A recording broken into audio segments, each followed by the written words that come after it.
what you want, when you want it, where you want it. This is The Mesh.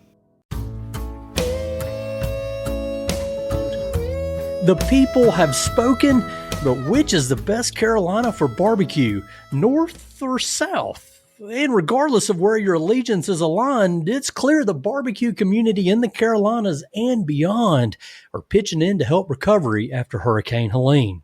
So in this episode of the Low and Slow Barbecue Show, we'll share the latest from the barbecue relief efforts. We'll spotlight the Smithfield Cup's best state for barbecue, and we're going to share some of the latest barbecue news around the Carolinas. First, a quick reminder to visit our website, lowslowbbqshow.com.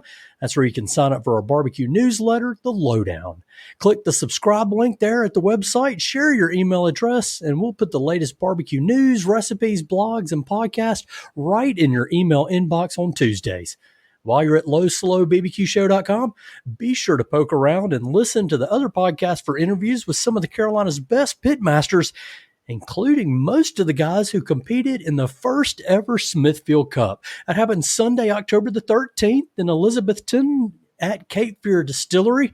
And of course, from North Carolina, the competitors were Lewis Donald from Sweet Lou's in Charlotte. He's been a guest on the show. Of course, you probably know he's the founder of the Carolina Barbecue Festival in Charlotte. Carolina for North Carolina team also included Matthew Register from Southern Smoke Barbecue in Garland. He's a past guest as well as an unfamiliar person we want to get on here real soon, Walt Monroe from Cruiser's Restaurant in Whiteville. Now for the South Carolina competitors, that included Dylan Cook from Fort Grove Barbecue in Anderson. Of course, he's been a podcast guest here on the Low and Slow Barbecue Show. Robbie Robinson from City Limits Barbecue in West Columbia, another guest we've had. And Marvin Ross from Peculiar Pig Eats in Charleston. I've heard it's a great place. Can't wait to get there the next time I get into the Low Country. Now, the North and South teams competed with a feature meat and a side sampling that all the people who attended the Smithfield Cup got to taste, and all those people voted, and the People's Choice ballots determined North Carolina is the best barbecue in these Carolinas. And Matthew Register and Sweet Lou told me today that the margin wasn't even close. North Carolina blew the South out of the water. Sorry, Robbie and Dylan and Marvin. North is the best, at least for this year. And of course, the North Carolina team won a glass traveling trophy, and it's going to be up for grabs again when that rivalry renews next year. Until then, look for the trophy at Sweet Lou's or Southern Smoke. Maybe it'll be at Cruisers. Look for that glass trophy, the Smithfield Cup, only in North Carolina for that first year. And while the North Carolina barbecue team won the inaugural Smithfield Cup, one of the South Carolina pitmasters, he's winning some high praises as well. That's Robbie Robinson from City Limits Barbecue in West Columbia. Now, City Limits is featured among 50 of the nation's best restaurants by the New York Times in their 2024 restaurant list. City Limits is the only barbecue restaurant to land in this year's top 50 list from South Carolina. And of course, if you follow the Low and Slow Barbecue Show and Robbie Robinson, you also know Robbie was a finalist for the James Beard Award this year. Now, the New York Times restaurant reviewer says Pitmaster Robbie Robinson's vinegary South Carolina style chopped pork sandwich is a masterclass with crisp bits of cracklings mixed into the luscious meat, and is best topped with a proper scoop of slightly creamy, finely chopped coleslaw. The quote continues to say that Robbie veers expertly into Texas territory too. Snappy hill country sausages and meaty beef ribs sell out early. Don't sleep on the warm peach cobbler or either. And of course, based on my visit to City Limits Barbecue, I'd encourage you to get the slaw dog. Sandy's slaw dog is fantastic. Love a great brisket slaw dog. So just a reminder, Robbie opened City Limits as a food truck around Columbia and back in 2016. And later he moved into a brick and mortar restaurant last year. You can hear more of his story in our podcast from April. Another story we've been featuring on the Low and Slow Barbecue Show is that of the Southern Barbecue Network. We've spoken with some of the group organizers and competitors in the past few months, and we've also got an interview coming up with the Southern Barbecue Network President Bill Engelhaupt. Look for it to go live on October 24th. That's when you can learn more about the organization, its history, and its focus. And of course, some of that focus is on events like Smoke on the Waccamaw Festival in Conway, South Carolina. That happened October 11th and 12th. And this year's winner was the Bulls Barbecue Team. They won the grand championship at that competition. And with that win, they get an invitation to the SBN Invitational coming up in Moncks Corner, South Carolina on November 1st and 2nd. The event features grand champions from throughout the Southern Barbecue Network competition year. And if you show up in Moncks Corner on Friday, November 1st, you get to sample all the good stuff and rub elbows with the Pitmasters too. That event, like all the Southern Barbecue Network competitions, is a fundraiser. It's helping out the Moncks Corner Lions Club, which of course is hosting this year's event. Before that big competition, Southern Barbecue Network has another event coming up October 19th and 20th. It's the Bo's Battle Queue as part of Gardner-Webb University's homecoming activities in Boiling Springs, North Carolina. You don't have to be a Gardner-Webb grad to attend, and if you love good barbecue and a great Carolina tailgate and football experience, be sure to get to Boiling Springs for homecoming October 20th. And hey, maybe you want to take something to eat for that tailgate. And stand by, I've got my favorite recipe for jalapeno poppers coming up in just a few moments. First, I want to take a quick moment to salute the barbecue community for all the work that's being done in the aftermath of disaster. In the wake of Hurricane Helene's historic catastrophic effects across western North Carolina, barbecue pitmasters throughout the South raced into action to help our neighbors in need.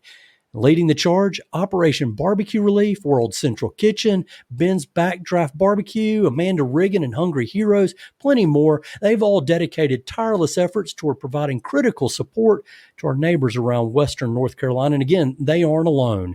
From Waynesville, Canton, Hendersonville, Asheville, Swannanoa, Newland, Boone, Fletcher, the volunteer efforts on the scene have fed thousands of people displaced by flooding or left without power and water in the state's mountain counties.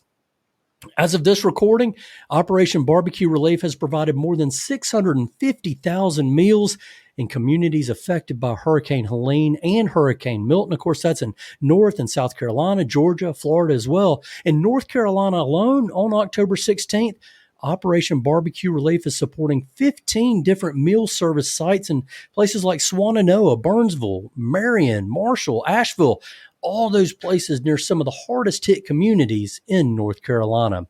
Of course, we talked with Stan Hayes, the organizer from Operation Barbecue Relief. He was on the podcast back in February. He was the founder of the organization, and Stan shared the origin of that group and some of the things they're working on, not just to help disaster victims as they're doing right now, but they're also supporting veterans and first responders and their families, all that going on at Camp OBR, Camp Operation Barbecue Relief. Now, Operation Barbecue Relief's work has been tireless, like so many others providing support.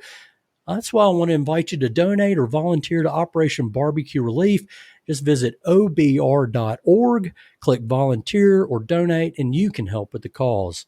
Or, of course, you can choose a charity that resonates with you. World Central Kitchen and Southern Smoke Foundation, the Firebox Initiative, those are all good ones as well. In Asheville, that's a city that's renowned for its food culture. World Central Kitchen and others are helping to put members in the food and beverage industry to work, serving a lot of those meals, and that's offering critical support to those folks whose livelihood and their lives are totally disrupted by disaster. A lot of those restaurant workers, they don't have a place to go work anymore, and folks like World Central Kitchen, Southern Smoke Foundation, the Firebox Initiative, they're all offering a place to work or additional emergency assistance to those affected restaurant workers. Elsewhere in the cities spared by the hurricane's wrath, like mine, other pitmasters have collected and raised donations to support relief efforts. That's right, in Hickory, Cranford Brothers Barbecue closed its lunch service specifically to provide food for relief teams and flood refugees. Like much of the disaster, relief activities have been chronicled across social media, and the participating Carolina Pitmasters are just too numerous to list all in one place.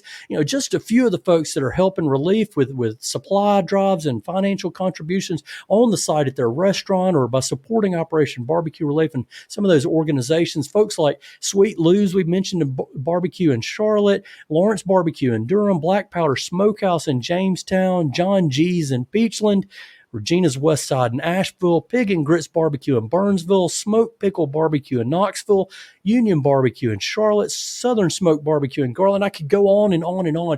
There's been so many barbecue people helping out friends and neighbors in need in Western North Carolina. Just want to appreciate those people so much and invite you guys to follow all those guys there on Instagram. Click like, follow them, give them support for all the good things they're doing. Now, one more shout out to the good people in Gnarly Barley Brewing Company in Hammond, Louisiana. That's where I happen to have an old friend named Boudreaux. Right, go figure, a Boudreaux in Louisiana. Hard to believe, I know. Anyway, Gnarly Barley collected supplies in Louisiana, loaded up a U-Haul truck, drove nearly 700 miles. That's 10 and a half hours to bring supplies in support of the Asheville community. Big shout out to those guys. And of course, Asheville's been a real beer mecca in recent years, and the future of craft beer scene there is still pretty unknown, but it's great to see communities of people coming together to help others in their time of greatest need, just as Gnarly Barley Brewing Company has done, coming from Louisiana to North Carolina to help their peers, just like the barbecue folks have done to help all the other barbecue communities in Western North Carolina. Now, while the outpouring of relief for Western North Carolina has been tremendous, we know it's a long road to recovery, so please consider supporting the efforts to feed families who are hurting and the businesses volunteering their time, effort, and energy. And I'll just remind you, we're all in this together, and thanks to a collaborative spirit, we can keep WNC strong. Now, on to the recipe, I promise. Smoked jalapeno poppers, and we got all the details, of course, on the Low and Slow blog at lowslowbbqshow.com. And I know the internet's filled with recipes. Some of them are actually good. Some of them, not so much. This recipe is based on a tried and true foundation with a few local tweaks. Now, I borrowed it from a friend and longtime Low and Slow smoker, Randy Abernathy. His variation wows the Carolina Panthers fans at his famous tailgate parties. They were the talk of home games in Charlotte for many years, and I've got his recipe, and I have my own version, and I usually use Ashe County sharp cheddar cheese and spicy Nice's sausage. I know Jimmy Dean and other cheese varieties are okay, but I prefer to use those Carolina products when possible, and of course, Nice's is a can't miss. So the ingredients for the smoked jalapeno poppers, including pepper, shredded cheese, cream cheese, and sausage, you'll want to get 10 to 12 whole uncooked jalapeno peppers. And if you can grow those peppers yourself, all the better. A little side note here, Hickory Greenway Harvest planted one bush, and we grew a bushel's worth at our community garden at the Salt Block in Hickory, man, and they are hot. Nothing is hotter or better than a fresh jalapeno pepper homegrown. So get 10 or 12 of those. You want to get 1 8-ounce container of cream cheese, a cup of that shredded Ashe County cheddar cheese, and 1 16-ounce package of Nice's hot sausage. Cut the jalapeno peppers in half, remove all the seeds. Then you brown your sausage, combine that hot brown sausage with the shredded cheese and the cream cheese, and fill all those peppers with sausage and your cheese mix. Smoke it at 250 to 275 degrees, about 50 minutes, and you want to sprinkle some shredded cheese on each jalapeno popper just before removing it from the heat. And if you want to kick it up a notch, people like to wrap it in bacon. Just wrap that pepper in a strip of bacon. But if you do, you probably want to hit those peppers with some high heat near the end of the cook.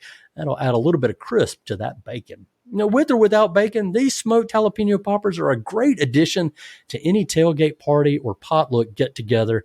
Just visit the blog at lowslowbbqshow.com. I share more details, including some of the history of the jalapeno popper and some other details you may want to know. That, my friends, is the lowdown for this week's episode. You've been listening to the Low and Slow Barbecue Show on the Mesh.tv network of podcasts. Be sure to visit us online at lowslowbbqshow.com. That's where you'll find the blog. You can hear other podcast episodes. And if you like what you hear in the Low and Slow Barbecue Show, be sure to give us a 5-star rating in your favorite podcast network. That goes a long way towards helping other people find our podcast. Remember, visit lowslowbbqshow.com and subscribe to the Lowdown newsletter. We'll send you the latest podcasts, blogs, recipes, barbecue events, and a lot of news like we've shared today. All that directly in your inbox on Tuesday mornings. Special thanks to our producer, Andrew Moose, and the whole team at the Mesh.tv network of podcasts. Most especially, thank you for listening to the Low and Slow Barbecue Show. Remember, for the best barbecue and the best barbecue podcast, make it low and slow.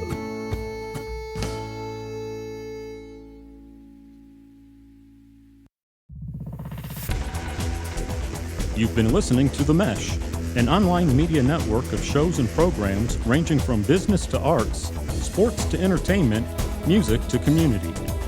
All programs are available on the website as well as through iTunes and YouTube. Check us out online at themesh.tv. Discover other network shows and give us feedback on what you just heard.